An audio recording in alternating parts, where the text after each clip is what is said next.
Je reviens sur le thread que j'ai fait autour de Binance et Hyperliquid parce que je trouve qu'il y a 2-3 trucs intéressants dedans. Donc pour ceux qui sont passés à côté, en fait, j'ai juste pris des données de Binance, d'Hyperliquid et je les ai comparées. Parce qu'encore une fois, il y a beaucoup de gens qui encensent Hyperliquid, c'est très bien comme produit, mais le token, je suis vraiment bearish dessus, hein. J'ai du mal à croire qu'il va aller taper les 50, les 100 dollars. Je vous le souhaite, pour ceux qui y croient, qui sont exposés à fond, mais je veux pas vous conforter non plus, hein. Vous caresser dans le sens du poil, c'est pas toujours cool, hein. Premier chiffre, Binance a généré 12 milliards de dollars en 2022. J'ai vraiment essayé de trouver des données pour 2023-2024. Mission impossible. Mais j'ai trouvé quand même le chiffre de 2022. Donc s'ils ont généré 12 milliards en 2022, en 2024, à mon avis, ils ont fait beaucoup plus. Hyperliquid, quant à eux, ils ont généré 97 millions de dollars depuis le 24 décembre 2024. C'est une date un petit peu curieuse, hein. J'ai pas choisi arbitrairement. En fait, c'est les données que j'ai sur DeFi Lama. Voilà, ça commence à partir du 24 décembre, donc que voulez-vous. Si on étire sur une année, ça fait 600 millions de dollars. Donc c'est une comparaison un peu foireuse, hein. C'est pour ça que je l'ai pas faite. J'ai pas dit Binance, du coup ils ont généré 20 fois plus d'argent, parce que c'est pas les mêmes années, c'est difficilement comparable. Mais bon, il y a quand même c'est évident qu'il y a un écart. On parle pas sur la même échelle de grandeur entre Binance et Hyperliquid. Et pourtant, Binance, le BNB, il est valorisé 13 fois plus que le token d'Hyperliquid. Je pense qu'ils font plus que 13 fois les revenus d'Hyperliquid. Donc Binance, 93 milliards de market cap, Hype, 7 milliards, ce qui est déjà honorable, hein. Honnêtement, pour un protocole de DeFi, c'est plus qu'honorable. C'est très très bien. Par contre, en termes d'utilisateurs, alors je pensais qu'il y en avait plus sur Hyperliquid, ça m'a choqué. 376 000 utilisateurs seulement sur Hyperliquid. Ça montre bien que on est des putains de geeks, hein, ceux qui s'intéressent à la DeFi, hein. Qu'on est une minorité, c'est un truc de fou. Mais ça m'étonne pas en fait. Les gens sur les réseaux sociaux qui vont se plaindre parce que vous allez dire que le token Hype, c'est pas sexy, que AAV, le token il est pas sexy, que machin, que tel truc, c'est pas intéressant, voilà, ils vont venir piailler, mais de leur côté, ils sont exposés sur des exchanges. Ça, c'est un truc que je trouve fou, c'est que les gens prennent part dans des débats de machin, tel alt, c'est trop bien, mais ils n'ont jamais mis les pieds sur la DeFi. Et ça, j'ai déjà fait des sondages de temps en temps, alors oui, c'est sur ma communauté, mais normalement, sur ma communauté, je devrais m'attendre à ce qu'il y ait au moins la moitié des gens qui utilisent la DeFi de temps en temps, et même pas. Même pas, on est plus sur un bon tiers, voire 40% selon les sondages. Faudrait que j'en refasse un. Mais vraiment, ça... Il y a plein de... Je sais pas du coup pourquoi les gens regardent les tutos DeFi, les vidéos de DeFi. Il y a peut-être ce côté un petit peu popcorn sur le journal DeFi, mais même sur les autres formats, je sais pas, ça m'étonne. En tout cas, hein, il y a un gouffre. Hein. 376 000 utilisateurs sur Hyperliquid, 261 millions sur Binance. Alors on est d'accord, c'est pas des utilisateurs actifs, c'est les utilisateurs qu'il y a eu au total. Donc sur Binance, c'est sûr à 100% qu'il y en a 90% qui sont fantômes, qui font plus rien aujourd'hui. Mais quand même, ça reste un chiffre monstrueux. Et sur Hyperliquid, faut pas se voiler la face, hein, depuis l'airdrop, il y a forcément des comptes qui sont plus actifs sur Hyperliquid, c'est sûr à 100%, voire qui sont moins actifs. Ensuite, les volumes. Binance, 517 milliards de dollars, j'ai eu la source sur CoinGecko aussi, entre le 1er février et le 24 février 2025. J'ai pris cette période de temps parce que quand j'ai fait mon thread, on était le 24. Voilà, j'ai pris depuis le début du mois. Hyperliquid, 127 milliards. Donc Hyperliquid a fait moins de volume que Binance, mais quand même, ils ont moins d'utilisateurs, ils sont plus petits. C'est honorable. C'est pour ça que j'ai mis le point à Hyperliquid. Ils se défendent bien sur le volume. Après, j'avais les données pour Binance du volume normalisé. Donc sans prendre en compte l'effet de levier. Et c'était pas si loin en fait de ça. Ça devait être autour de 300 milliards, quelque chose comme ça. Alors qu'Hyperliquid, j'avais pas la donnée, et je suis persuadé que ça doit être 3-4 fois moins. Enfin, il doit y avoir beaucoup plus d'effet de levier en fait sur Hyperliquid. Donc ça doit biaiser un petit peu. Ils font beaucoup de volume, mais je pense que l'effet de levier moyen est plus élevé sur Hyperliquid. Après, j'ai pas la certitude parce que j'ai pas les données pour le confirmer ou l'infirmer. Ensuite, ça c'est un petit bonus parce que je l'ai vu passer quand je regardais les datas sur Hyperliquid, c'est les pertes et profits. Oui, c'est ça, les pertes et profits des traders sur le protocole. Il y a une journée, le 19 février, je sais pas trop ce qui s'est passé, c'est dans le giga rouge. Bien rouge. Pourquoi? Aucune idée. Il y a dû avoir un gros mouvement, il y a des gens qui ont dû se faire liquider, je pense. Ça a dû aller à la baisse. Sinon, le reste du temps, c'est plutôt neutre, hein. Ça se voit que c'est farmé Hyperliquid, mais c'est quand même plus souvent dans le rouge que dans le vert. Donc en général, hein, les traders sont perdants. Ce qui est pas étonnant. On a évidemment pas les chiffres sur Binance, mais je suppose que c'est pas mieux. Après, est-ce que c'est vraiment comparable, Binance et un Hyperliquid? Parce que Binance, ils sont pas dans la même phase qu'Hyperliquid. Hyperliquid, ils sont encore en plein développement. Ils ont récemment lancé le staking, leur L1. Binance, ils ont leur blockchain, ils sont établis, c'est le mastodonte en plus de leur domaine. Bon, Hyperliquid en ce moment c'est aussi le mastodonte de leur domaine, donc sur ce point de vue là ils sont comparables, mais c'est vrai qu'ils sont pas du tout dans la même phase les deux projets. Ils sont chacun dans une période de leur vie bien différente. Et je vais vous montrer un petit peu les stats de DYDX et les stats d'Hyperliquid quand j'aurai terminé. J'ai pas mis ça dans le thread, mais vous allez voir que c'est très intéressant, ça fait un petit peu penser. Si Hyperliquid prend pas les bonnes directions comme l'a fait DYDX, je pense qu'ils peuvent finir pareil. Après DYDX, c'est pas de leur faute, hein. Il y a eu une perte d'intérêt sur la DeFi, et du coup ils en ont pâti comme tous les autres protocoles. Ils sont encore là aujourd'hui, mais ils ont très très peu de volume comparé à un Hyperliquid. Hyperliquid, ils commencent, ils ont lancé leur L1, ils ont aussi permis les dépôts, les retraits en Bitcoin natif, ça je trouve cool. D'ailleurs, j'ai mis un S à natif, je sais pas pourquoi. Et c'est vrai qu'ils sont moins faciles d'accès qu'un Binance, vu qu'ils sont full DeFi. Mais bon, je suppose que ça va être plus ouvert un jour ou l'autre. Hyperliquid, c'est aussi essentiellement un protocole de trading, alors que Binance, il y en a plein qui vont aller faire du DCA, qui vont aller faire du earn dessus. Les gens vont pas spécialement aller sur Binance pour trader. Alors oui, le gros des revenus de Binance, ça vient du trading, mais ça va être des instits, ça va être plein de grosses entités qui vont aller faire le gros des revenus sur Binance. Les gens lambda comme nous, typiquement ceux qui pourraient aller farmer Hyperliquid, s'ils vont sur Binance, ils vont pas s'amuser à faire du trading, je pense. Même sur ce point de vue-là, c'est pas vraiment comparable en fait. Ils s'adressent pas aux mêmes utilisateurs, je trouve, Hyperliquid et Binance. Et en plus, on a aussi eu beaucoup de hype après l'airdrop saison 1, donc il y a une attente, je suis sûr que là, il y a plein de gens qui ont des attentes démesurées de l'airdrop saison 2. J'ai très très peu d'attentes sur l'airdrop saison 2 d'Hyperliquid, et de toute façon, vu le peu d'activité que j'ai, je fais du delta neutre de temps en temps, je vais pas être éligible. Alors peut-être qu'ils vont ratisser plus large sur les critères, si ça se trouve je vais utiliser un peu leur chain et je serai éligible, j'en sais rien, mais bon, j'ai très très peu d'attentes sur cet airdrop saison 2, pour l'instant j'ai vraiment pas prévu de le farmer. Et je pense qu'il va y avoir des déçus, si ça devrait arriver un jour.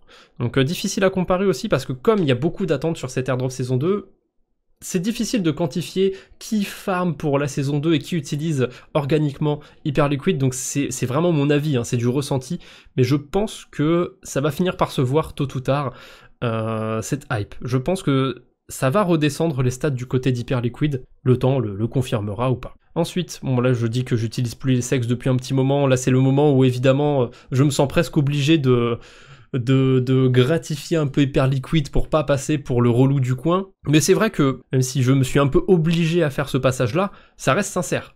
Hyperliquid, c'est un protocole qui apporte quelque chose de plutôt nouveau sur la DeFi, c'est très clean comme projet, c'est très pratique. Les funding aussi, le système de funding marche très bien, donc c'est très cool pour quand on veut faire du delta neutre. Mais bon, c'est vrai que j'avais envie de le caler juste pour pas qu'on me reproche trop de taper sur Hyperliquid et le token hype. Étonnamment, on m'a rien reproché, donc je suis plutôt content. Ensuite, Hyperliquid, ah oui, un truc qui revient souvent dans les argumentaires de ceux qui encensent le token hype, c'est qu'ils rachètent régulièrement des tokens hype. J'avoue que j'ai pas assez fait mes recherches. En plus, c'était pas très difficile à trouver. Il y a CryptoPixou qui m'a filé l'adresse du fonds d'assurance d'Hyperliquid, mais si j'ai bien compris, c'est dans un fonds d'assurance. Donc les tokens, ils sont pas brûlés ou quoi que ce soit. Ils peuvent être distribués un jour ou l'autre aux utilisateurs ou à quiconque. Et j'aime pas trop en fait ce système d'Hyperliquid de racheter des tokens pour le mettre dans le fonds d'assurance, parce que en fait j'ai l'impression que tôt ou tard c'est des tokens qui vont être revendus, je sais pas, alors que s'ils sont brûlés, comme le mécanisme de Binance, c'est difficile d'aller les vendre après, s'ils sont brûlés ils sont plus là. Et a priori Binance brûle 20% de leurs profits. Alors c'est ce qui est écrit dans leur white paper, est-ce qu'ils font encore ça actuellement ? Je sais pas, et il y a aussi 100 millions de tokens BNB qui ont été imprimés juste pour être brûlés. Vraiment, c'est vraiment juste pour ça. Hein. Donc il y a deux mécanismes plus ou moins similaires de rachat sur Hype et sur BNB. Hype, je sais pas exactement quel pourcentage des revenus du protocole il rachète. Il y a des gens qui disent 100%, il y en a qui disent 90%, il y en a qui disent 54%, j'ai vu plusieurs sources, j'ai pas trouvé quelque chose d'officiel, donc je saurais pas trop dire. Mais ils en rachètent. Ils en rachètent beaucoup. Il y a 300 millions de dollars, je crois, sur le fonds d'assurance de tokens hype qui ont été rachetés. Ce qui est pas mal, hein. Mais bon, par rapport à la market cap, c'est pas si fou non plus. Ensuite, Hyperliquid me rappelle pas mal DYDX, on va y venir. Je vous garde ça pour la fin. Comme toujours, le token d'un projet ne reflète pas forcément les performances ni les nouveautés du projet sous-jacent. Ça, c'est très important. Il faut dissocier un projet et son token. Parce que qu'est-ce qu'on a eu comme news récemment? Hyperliquid qui lance le staking. Hyperliquid qui lance sa L1. Et je me souviens, j'avais fait mon petit post. Je sais plus ce que j'avais dit exactement, mais je sous-entendais, ou j'entendais directement que ça pouvait être le top du token. C'est encore un peu tôt pour le dire, mais pour l'instant, depuis l'annonce du staking, ça baisse du côté d'Hyperliquid. Donc attention à l'effet d'annonce. Oui, c'est cool le staking. Oui, c'est cool leur layer 1. Mais c'est pas pour autant que le token va pump et il va aller au prix qu'on vous annonçait. Les stats finissent naturellement par atteindre un plafond de verre et je pense vraiment qu'Hyperliquid a atteint son plafond de verre. On va regarder ça vite fait et on va terminer le live là-dessus parce que j'en peux plus, il est tard. Les valorisations énormes, le fait qu'ils essayent de surfer le moindre meme coin qui pourrait leur faire un petit milliard de volume. Binance et Hyperliquid, hein, les deux c'est pareil, hein, ils listent tout et n'importe quoi, c'est... Vraiment ils sont en train de racler les fonds de tiroir, ça se voit. Et en général, hein, quand on a ces effets-là, quand ils essayent de lister tout et n'importe quoi pour faire du volume, c'est pas le début d'un bull run. Hein. Attention à l'effet d'annonce, bah tiens j'en parlais. Et ce petit post... un petit peu taquin, j'aime bien CryptoPicsou, parce qu'il est pas du genre à s'énerver ou quoi que ce soit, c'est un bon. Donc évidemment que je pensais à lui sur ce post, des comptes qui vendent un hype à 100$ et qui sortent du marché, c'est cocasse. Voilà, Picsou a répondu, hein. Il a répondu ici, très très beau de sa part. Alors, pourquoi je voulais absolument vous montrer ça? Pour moi, il y a vraiment une corrélation. Alors, il me faut aussi la date de l'airdrop de DYDX. Je pense que je peux la récupérer sur CoinGecko. Hein, bêtement, quand le token a été listé sur CoinGecko, ça devrait être la date de l'airdrop. Donc, DYDX. Et il a 69 centimes, tiens. Le chiffre coquin. Ça a été lancé a priori... Enfin, ça a été listé sur CoinGecko le 27 novembre. Donc, je suppose que l'airdrop devait être dans ces eaux-là. 27 novembre 2023, pardon. Je ne vais pas préciser. C'est important quand même. Ok, on garde cette date en tête. Novembre 2023. Ah, j'ai quand même envie de vérifier. Airdrop, DYDX, date. Là, j'ai un article de janvier 2024. Ah non, ça date un peu plus. Ça date de juillet 2021, a priori. Cryptos, il parle de ça. Mardi 3 août. Ouais, c'était en 2021, a priori. Autant pour moi. Alors, voici les stats de DYDX. Donc, l'airdrop, a priori, c'était vers août 2021. Et il me faut, voilà, ce truc en particulier, les open interest sur DYDX. Ça me fait beaucoup penser à Hyperliquid pour la simple et bonne raison que, regardez, les open interest, c'est globalement les positions ouvertes sur un protocole de trading. Sur une plateforme de trading, on s'en fout, on dit comme on veut. Et début août, au niveau de l'airdrop, c'était relativement bas. C'était très bas, c'était en fait au niveau d'aujourd'hui. Hein. On était vers du 50 millions de dollars d'open interest. Forcément, dès que l'airdrop est tombé, il y a eu de la hype, les gens se sont intéressés à DYDX, c'est toujours comme ça hein, sur les gros airdrops, et c'est monté très vite à 200 millions d'open interest. Sauf que ça s'est pas arrêté là, c'est monté quasiment à 1,5 milliard d'open interest. Ouais, ça a même passé les 1,5 milliard en novembre 2021. Donc août, septembre, octobre, novembre. C'était 3 mois après. 3 mois après, on a atteint le plafond. C'est jamais allé aussi haut que ça. Ensuite, ça fait que baisser au niveau des open interest. Et actuellement, là, on est vraiment très bas. Hyperliquid, c'était le coup de massue. Parce que, encore, ils ont bien tenu, hein. Tout le bear market, regardez, ils sont restés à 200-300 millions d'open interest. Ça avait vraiment bien tenu. Et là, depuis juillet 2024, ça s'est pété la gueule. Vraiment, il n'y a pas de suspense, hein. C'est Hyperliquid. Maintenant, si je regarde les stats d'Hyperliquid, ça fait combien de temps qu'ils ont airdroppé Hyperliquid? Attendez. DYDX, c'était il y a 3 mois. Hyperliquid. Alors, l'histoire va pas se répéter exactement de la même manière, ce serait vraiment trop beau. C'était fin novembre 2024. Donc, décembre, janvier, février. Fin février, ça ferait 3 mois. Hein. Je pose ça là. Les statistiques d'Hyperliquid. L'open interest est juste là. Donc, ils ont airdroppé quand? CoinGecko, là, je suis sûr que c'était la date de l'airdrop. 29 novembre. Ça devait être autour du 29 novembre. Donc on est où sur le graphique? On est à peu près là. Un peu avant l'airdrop, on avait la date de toute façon. Il me semble que la date avait déjà été partagée. C'était c'était sûr, on savait quand ça allait être, l'airdrop d'Hyperliquid où on avait la temporalité. Donc ça avait commencé, les Open Interest ont pumpé bien avant la date de l'airdrop. Néanmoins, ça a continué après l'airdrop. Ça n'a pas duré aussi longtemps. On a atteint carrément 4 milliards et demi, donc 3 fois plus que les Open Interest de DYDX. Cependant, là on plafonne un petit peu, on reste autour de 3 milliards, ce qui est énorme, hein. 3 milliards d'Open Interest pour un protocole de DeFi, c'est beaucoup. Je sais pas combien ils sont sur Binance, hein. Binance c'est évident qu'ils sont à bien plus que ça, mais c'est pas comparable. Hyperliquid et Binance, hein, je pense que mon thread résume bien pourquoi c'est pas comparable, ils jouent pas dans la même cour. Mais voilà, on rentre clairement sur cette phase de plateau de verre, alors peut-être que de plateau de verre, de plateau tout court, ou de plafond de verre. Alors peut-être qu'ils vont réussir à péter leur plafond de verre de je ne sais quelle manière, mais j'ai quand même du mal à y croire. Là, les stats commencent quand même à repartir un peu vers la baisse. À côté de ça, en plus, là, on a les funding rates. Donc le graphique est assez dégueulasse, en fait. Hein. Je vais essayer de juste mettre les funding rates d'Ethereum, tiens, parce que ça suit la DeFi Ether. Et on voit que ça commence à être de plus en plus plat, et quand c'est plat, c'est quand même moins sexy, je trouve, pour les traders. Il y a déjà moins de dégènes sur le marché. On a le HLP, que ça c'est le Vault d'Hyperliquid, qui continue de générer, hein. Par contre il imprime beaucoup de rendement, ça c'est cool. Les liquidations, ça continue d'exploser les liquidations. Et ça c'est le PNL des traders. Et ça fait peur, hein. Je crois qu'on l'a pas la donnée sur DYDX, ou alors c'est pas de résultat. Mais ça fait peur, hein. En fait, tout l'argent qui est généré par le Vault, c'est l'argent des liquidations, hein, vous le voyez bien. Hein. Donc s'il y a 62 millions de dollars générés par le Vault, il y a 62 millions de dollars perdus par les traders. Alors il y en a qui vont me dire, oui, mais ils ont airdroppé je sais pas combien de milliards de dollars, donc c'est que dalle, 60 millions de dollars de perte des traders, certes, mais c'est quand même très linéaire. Je sais pas si c'est... je pense que c'est normal que ça aille dans ce sens-là pour une plateforme d'exchange, mais c'est quand même vachement linéaire. Je sais pas si c'est... On n'a pas les données de Binance, donc je sais pas si c'est vraiment dans la normalité, un petit peu de ce qu'il y a dans ce type de protocole, ou pas. Inflows, pareil, hein, les entrées, ça s'est bien calmé. Il y a eu beaucoup d'entrées juste après l'airdrop. On le voit, ça c'est les entrées, donc l'argent qui a été déposé, qui est entré sur le protocole. Et là, pareil, phase de plateau. Le slippage, on s'en fout. Le nombre de trades, c'est pareil, ça diminue un petit peu. Hein. Le nombre d'utilisateurs, forcément, ça a explosé pile après l'airdrop. Hein. On a vraiment un nombre d'utilisateurs qui ont explosé après l'airdrop.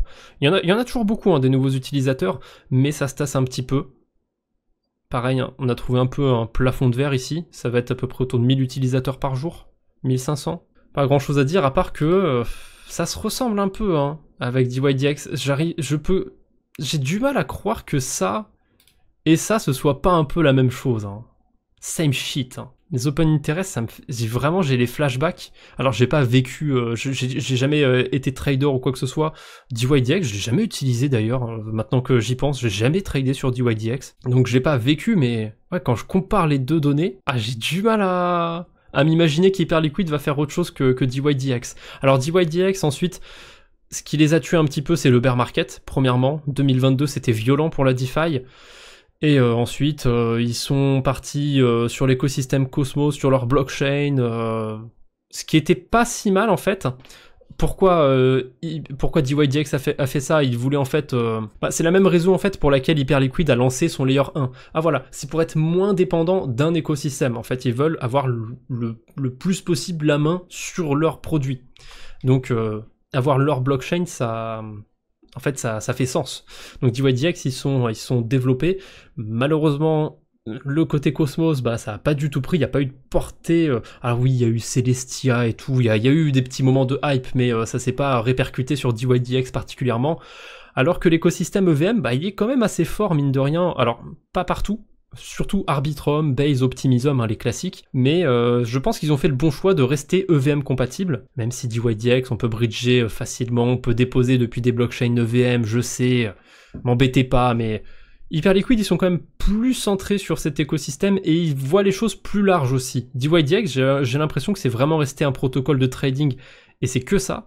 Alors que là, Hyperliquid, ils ont lancé leur layer 1, il y a de la DeFi, il y a eu des meme coins aussi qui étaient lancés sur Hyperliquid. Ils ont même lancé leur meme coin. ils voient les choses plus larges que DYDX. Donc je pense que ça peut les sauver un peu plus, qu'ils seront un peu plus résilients, mais je vois quand même difficilement le truc aller vers le nord, typiquement. Même, et je parle pas du token hyperliquide, là, je parle carrément des stats du protocole, en fait. Je m'attends pas à ce que on aille encore sur des nouveaux ATH. Je pense qu'il a atteint son plafond de verre. Mais c'est pas grave, c'est comme ça. Les plafonds de verre, c'est aussi fait pour être détruit. Hein. Si on a un autre cycle plus tard sur le marché crypto, mais là, on rentre dans quelque chose de plus large et ça me paraît difficile d'envisager un nouveau cycle crypto. Je pense que le gros point de la DeFi, ça va être tout ce qui va être stablecoin et compagnie. Et mettre un peu à jour la finance tradi. Voilà, globalement, ça va servir à ça la DeFi. Il y aura toujours des petits protocoles des gènes, des trucs sympathiques à faire. Je pense pas que ça va mourir de sitôt, mais ça va s'institutionnaliser. Je le vois gros comme un camion, et on est arrivé à une phase tellement élevée. On a des présidents qui mettent leur nom sur des mêmes coins. La hype dure 2 jours. Trump, la hype a duré 2 jours. Où est-ce qu'on peut aller plus haut que ça, en fait ?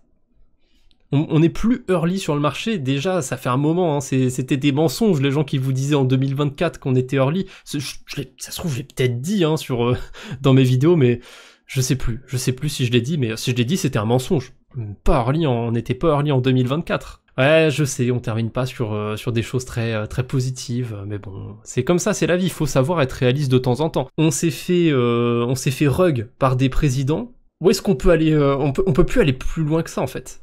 Il y a pas longtemps aussi, je crois que je l'ai pas passé dans les news parce que c'est vraiment pas cool comme truc, mais il y a quelqu'un qui a fait un live sur Twitter, il a fait une roulette russe et le truc c'était en gros si je meurs, lancer des mêmes coins à mon honneur, et le gars s'est suicidé quoi.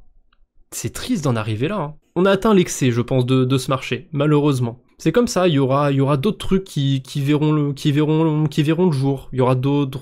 C'est pas fini. Pour les plus geeks d'entre vous, vous trouverez d'autres trucs que vous trouverez intéressants. Pardonnez-moi, 3 heures de live, c'est la première fois que je fais un live de 3 heures. Au secours, c'est tellement long. On va s'arrêter là. À la prochaine. Portez-vous bien d'ici là. Et salut tout le monde!